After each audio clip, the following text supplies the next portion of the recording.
Ladies and gentlemen, the day has finally arrived. We will learn the fate of none other than Carmelo Anthony. The trial of Carmelo Anthony has begun, ladies and gentlemen. They started with jury selection yesterday, and I believe they're still doing jury selection right now, and we have a lot to talk about. My personal opinion, I thought the defense of Carmelo Anthony would push this back as far as humanly possible. I assumed this would be late 2026 or even early 2027, but we're here. And my assumption is that, they raised a good amount of money, but that money's not going to last forever and they're burning through it like it's a fire. So you have to stay on schedule. You have to fight it while you still have money on hand, because after this, it's no bueno. When the money dries up and all the interest goes away, you're going to be left in the water. But anyways, now for those of you who don't recall, Carmelo Anthony is charged with the murder of Austin Metcalf. Now, two of these boys attended the same track meet. For some reason, Carmelo Anthony, you know how certain schools, they have the tent that you sit under. So if I'm from SJC, I sit under the SJC tent. If Austin Metcalf is from blah, blah, blah, he's sitting under that tent, right? Carmelo Anthony decided to, for whatever reason, that he wanted to sit over there. I don't know if he had friends over there. I don't know why he decided to go over to the other school's tent, but he did so. The other kids come down, including Austin, tells him, hey, get the fuck up out of here. This is not your spot to be at.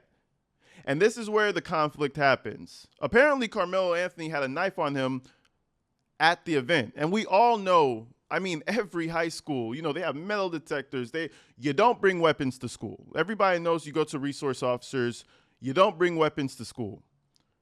For some reason, Carmelo Anthony had a knife on him. He reaches his hand in his bag, doesn't really show it. He tells Austin, touch me, see what happens. They proceed to touch him, to forcefully move him, and he stabs him. Now, in my opinion, this would be a clear-cut case if it was two white boys or two black boys. But because Austin Metcalf is white, Carmelo Anthony is black, all the race baiters came out of the woodworks immediately. We got people like Dominique Alexander. We got people like Jake Lang immediately attaching themselves to the opposite families as soon as they could. Why? Because there's money in the vision, ladies and gentlemen, and these people are pros at it. And listen, they really did get what they want. All these race baiters, they got what they want, because we're going into this case with everybody hating one another, right? But before we get some detailed insights of what happened in that courtroom yesterday, I want to show you some of the highlights of what really caused the hatred, in my opinion, in this case. Let's go ahead and check this thing out.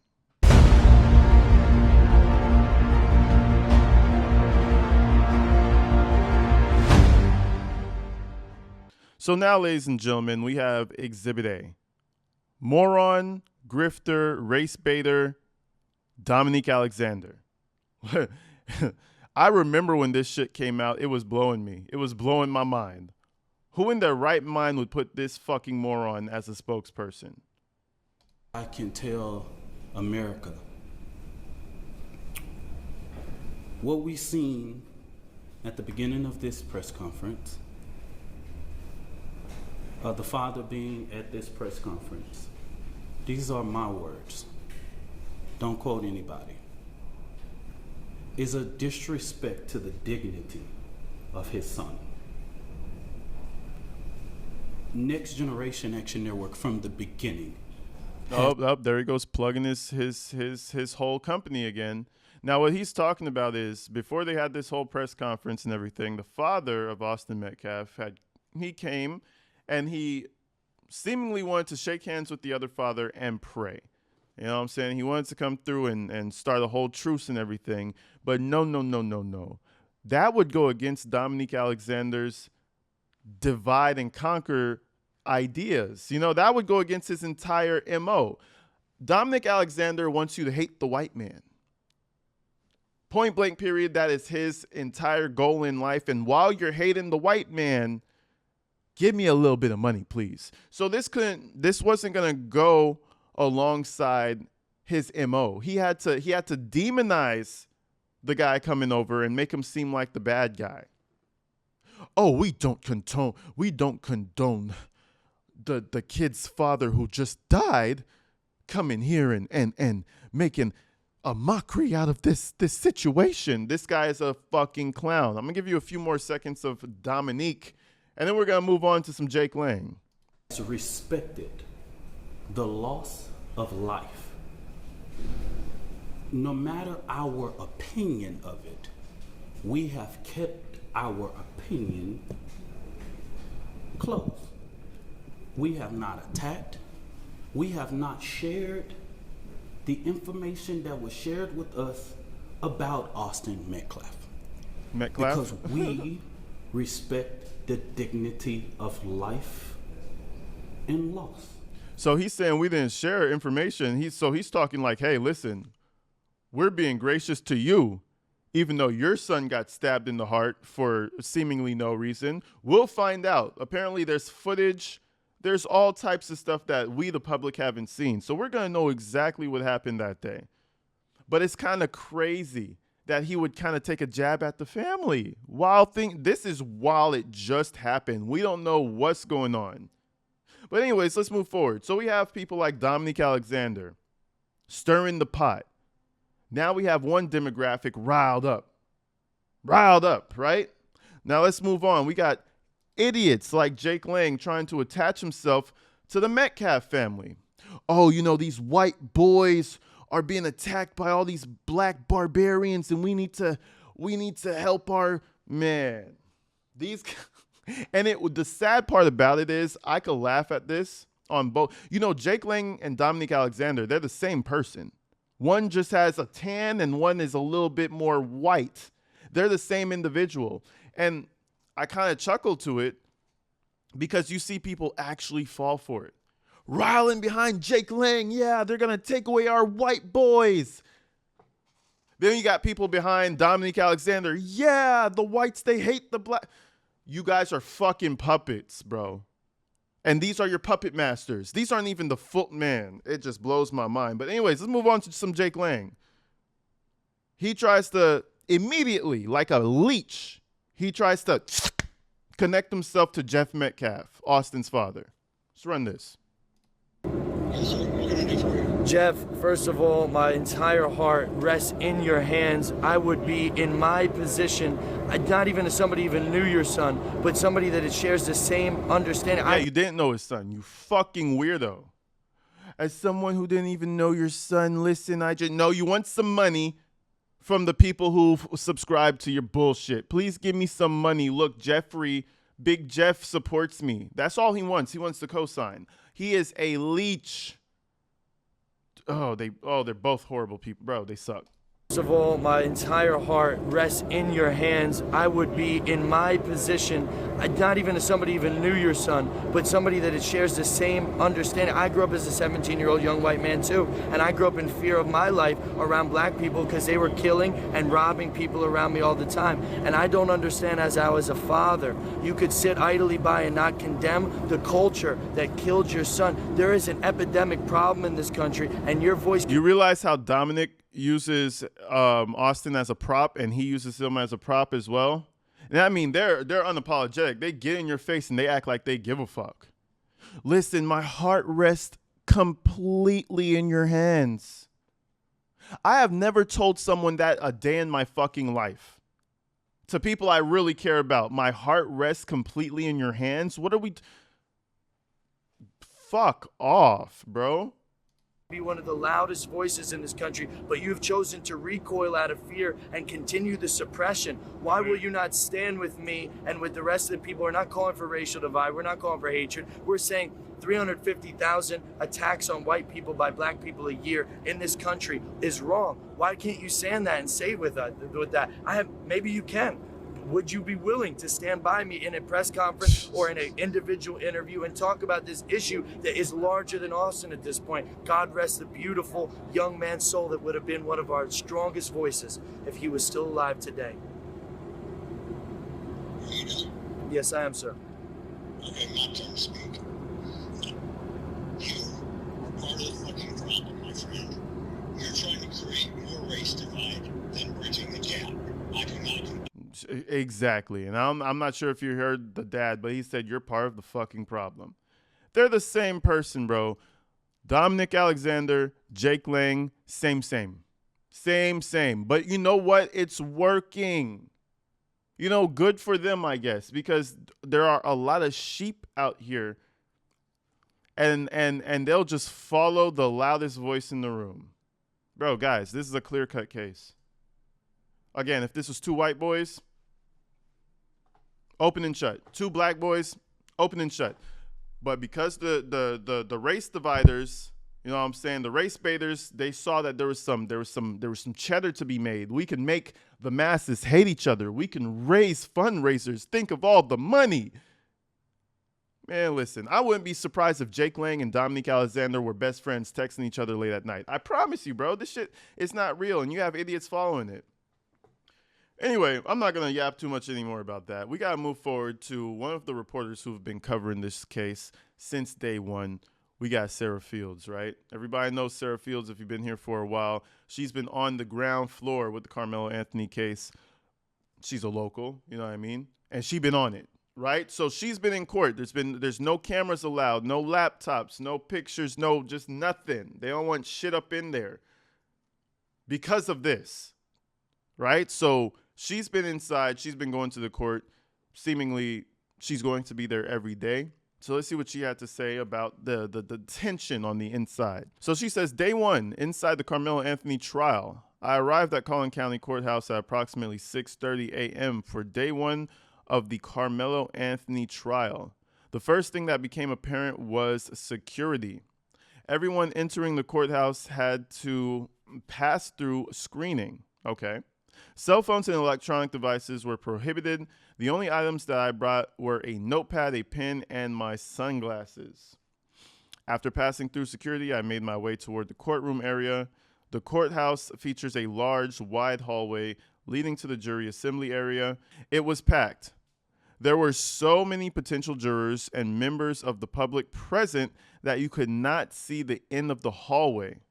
Just before reaching the jury assembly area, there is a left turn in the ceremonial courtroom, which serves as the public viewing room. It holds roughly 60 people in the gallery. So there are a lot of people here. And this is what I meant by if it was like a white boy and a white boy and a black kid and a black kid, there wouldn't be that. I don't think there would be that many people if it wasn't for people like Jake Lang and Dominique Alexander making this whole thing about race, right? Look at how the outside of the courtroom looks. This is just a little snippet. And mind you, this is day one. The closer we get to trial, the closer we get to a verdict, the more this is going to become really vibrant and alive. And I don't think it needed to be this way. Check this out. This is just a little sneak preview. It's like 2 sides of a sports game. Check this out.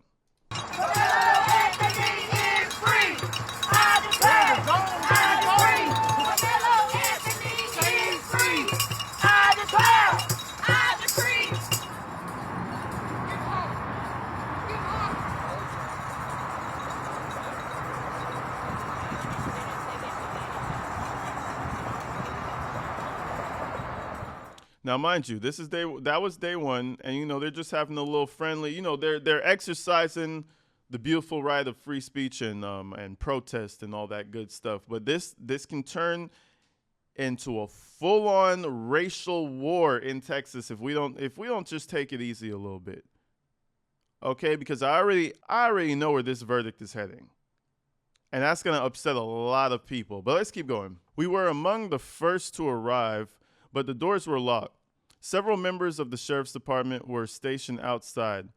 One of the deputies was carrying a suppressed AR rifle chambered in 9mm. While we waited, a heavy-set man wearing a Hawaiian shirt repeatedly stared in our direction. At one point, he sat very close to us. As he walked past me, he quietly said the word demon. As more people arrived, the crowd continued to grow. Listen, bro. One thing I'll tell you, the one thing that people really will crash out over is politics, a difference in political view, and racial tension. Anything racial and political, people will crash out. Listen, Sarah Fields, be very careful out there. You're out here in the real world, and there are people who really, listen, people really believe what they believe in, and shit like that people don't play about. This is going to get ugly. And I really blame it on Dominic Alexander and Jake Lang, to be real. And then eventually, the dumbass Drew Anthony, Carmelo's dad, leaned into it. Then the dumbass Drew Anthony leaned into Charleston White. So it's like now he's helping fuel the fire. Make no mistakes, Carmelo Anthony's father is not bright. He is not too bright. All these people are directly causing this problem. But let's keep going. Several women who claim to be from California arrived wearing purple shirts, purple hoodies, jeans, purple do-rags wrapped around their heads. Others wore tank tops, shorts, hoodies, baseball caps, and other casual attire that appeared inconsistent with what most people would consider courtroom business attire. Purple is Carmelo's favorite color, and I think this is directly tied to Tiffany Billions or whatever the fuck that lady's name is.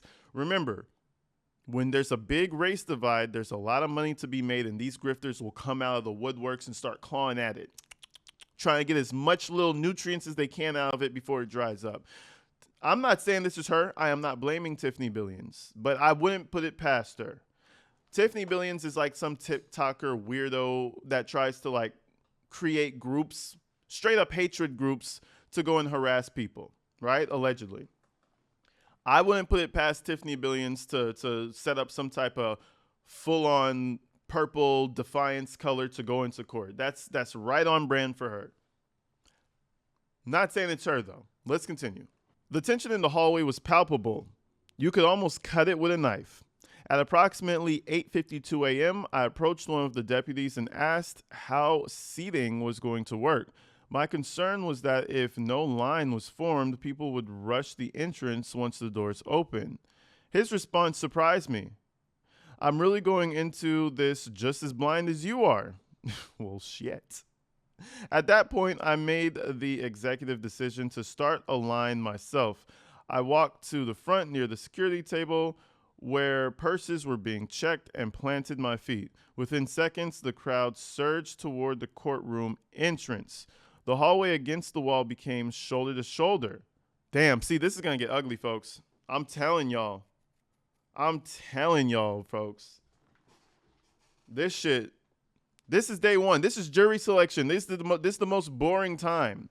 Who gives a fuck? Like, jury selection. It's the most boring process, in my opinion, before trial even gets there. And there's this many people. Hey, listen, man. Everybody just stay safe. Leaving that courthouse. That's all I could say. Most of the individuals rushing forward appeared to be Carmelo Anthony supporters. It was a tense moment. People packed together so tightly that it became slightly nerve-wracking. I did not move. When the doors finally opened, I was among the first 10 to 15 people admitted into the courtroom. I immediately made my way to the front row, and then we waited for another hour and a half. At one point, members of the public seated in the front were asked to move because, quote-unquote, family needed those seats. We complied. I mean, this probably was family. The situation raised questions in my mind. Why were family members being mixed in with the public seating area? That's a really good question. I waited to see who the seats were being reserved for, but shortly afterward, deputies informed us that we would move back because they had decided to seat the family elsewhere. Hey, listen, it's probably so many people trying, on both sides because of this whole publicity run. It's probably so many people that even the officers are overwhelmed. They're going to need a lot more security is what it's sounding like. Because, again, this is day one. Everybody's cool. Everybody's calm. Just wait until we see a direction that this trial takes. Whatever direction that takes, that's when things are going to start getting violent. People are going to know what the outcome is going to be before it comes out, and that's when a lot more tension is going to be raised. If you think this is bad, it's going to get a lot worse. But let's keep going. Not long after, someone informed me that those gathered in the room that the viewing screens would likely not be turned on. Okay. Jury selection was not really happening in a way that the public would find eventful. That's what I'm saying. That's exactly what I said. Jurors were being given packets, completing paperwork, and being screened for eligibility. At that point, I decided to walk around the courthouse. As I exited the courtroom, I encountered Carmelo Anthony's supporters and TikTok creator John Effect. I have not heard of him. He recognized me immediately. We spoke briefly and shook hands. He was professionally dressed and respectful during our interaction. Now, before we move on, she posted a picture as well. I'm not going to read the whole thing, but it seems like they're passing out flyers and trying to spread information. Murdered Austin Metcalf, 2007 to 2025. I really do think that the bond reduction is what really pissed people off a lot. I'm seeing this in some of it. It says released from jail just hours after judge reduced his bond from $1 million to $250. That's what really started stirring things up. We have people like Jake Lang, Dominic Alexander. We have people like Drew Anthony supporting Dominic. We have people like Charleston White coming in. We have dumbasses like Drew Anthony supporting Charleston White. And then we have stuff like the $1 million bail getting reduced to $250,000. That was the perfect storm to piss a lot of people off. I am not going to lie to y'all, bro. And I know there might be different factors like his age and, you don't see 250 as a bond for murder too often. I haven't really seen that. I'm going to be real with y'all. I have not seen that. So that was the perfect storm to really rile the folks up. And they have been riled. But let's continue. After meeting John and walking out the courtroom area, I passed directly by Dominic Alexander. He saw me, but he said nothing. In fact, he almost seemed perplexed as I walked past. And as y'all, we're not going to go back through Dominic Alexander. I might need to do another video because he also made a statement, but it's so much brain rot that I can only handle so much of him and Jake Lang at a time. So we're probably going to do that tomorrow. But we all know who Dominic Alexander is. He likes to call himself a minister. I like to call him a baby shaker, a baby vibrator, a baby shake waiter.